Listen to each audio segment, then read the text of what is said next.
अस्सलाम वालेकुम।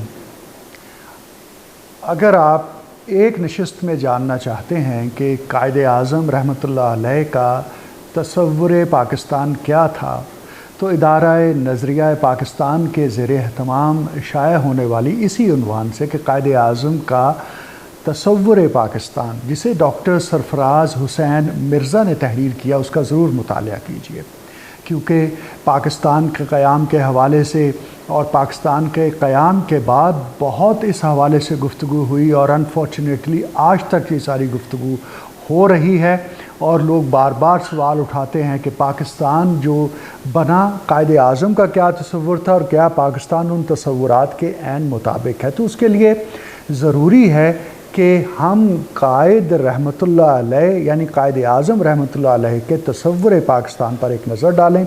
और उस हवाले से ये जो किताब आपको स्क्रीन पर नज़र आ रही है, जिसका टाइटल है कि कायद आज़म रहमतुल्लाह अलैह का तसव्वुर पाकिस्तान, और जिसे इदारा-ए नज़रिया पाकिस्तान ने शाया किया है, डॉक्टर सरफराज हुसैन मिर्ज़ा ने उसे तहरीर किया है, उसके अंदर एक बात जो बड़ी वजाहत के साथ समझ आती है कि हज़रत कायद आज़म रहमतुल्लाह अलैह ने इस्लाम की बात और एक इस्लामी मुआशरे और एक इस्लामी रियासत के क़याम की बात सिर्फ़ एक पॉलिटिकल स्लोगन के तौर पर नहीं की थी।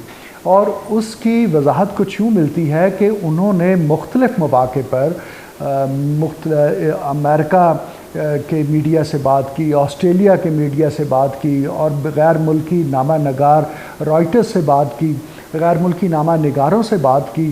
तो उसके अंदर भी वो क्या गुफ्तगू करते थे। फिर 1943 में नवाब बहादुर यार जंग ने जब उनसे सवाल किया कि पाकिस्तान किस किस्म का होगा, तो कायद आज़म का क्या जवाब था, इस हवाले से बड़ी वजाहत के साथ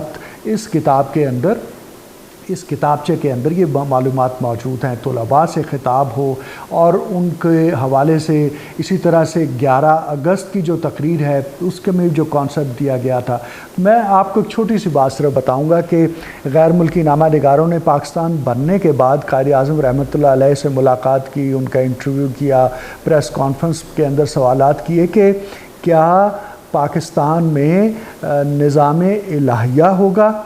तो हज़रत कायद आज़म रहमतुल्लाह अलैह ने फरमाया, पता नहीं आप निज़ाम इलाहिया से या हुकूमत इलाहिया से क्या मुराद लेते हैं।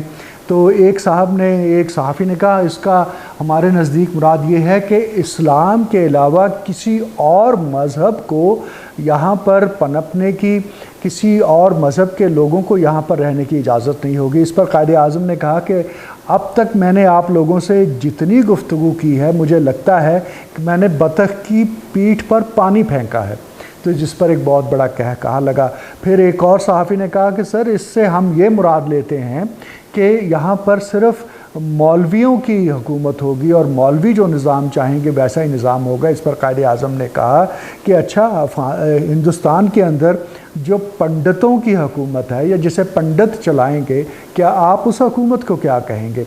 तो कायद आज़म के यहाँ ये तसव्वुर बड़ा वाज़ेह था। और फिर उन्होंने अपनी बात को बड़े इख्तिसार के साथ बयान करते हुए कहा कि लगता है कि आप इस्लाम के जमहूरी तसव्वुर से नावाकिफ़ हैं, जो 1300 साल पहले हासिल हो गया था। तो इस्लामी माशरत हो, इस्लामी मईशत हो, इस्लामी सकाफ़त हो, इस्लामी तहज़ीब हो, कायद आज़म रहमतुल्लाह अलैह की कह लीजिए कि रग रग में जो इस्लामी तसव्वुर है या जो इस्लाम का तसव्वुर है जमहूरियत का, वो मौजूद था। एक फ़लाही हुकूमत का तसव्वुर मौजूद था। यही वो तसव्वुर था जिसे सर सैयद अहमद ख़ान ने सेंचा था, जिसे हज़रत अल्लामा इकबाल रहमतुल्लाह अलैह ने सेंचा था, जिसके तहत चौधरी रहमत अली ने पाकिस्तान का नाम तजवीज़ किया था।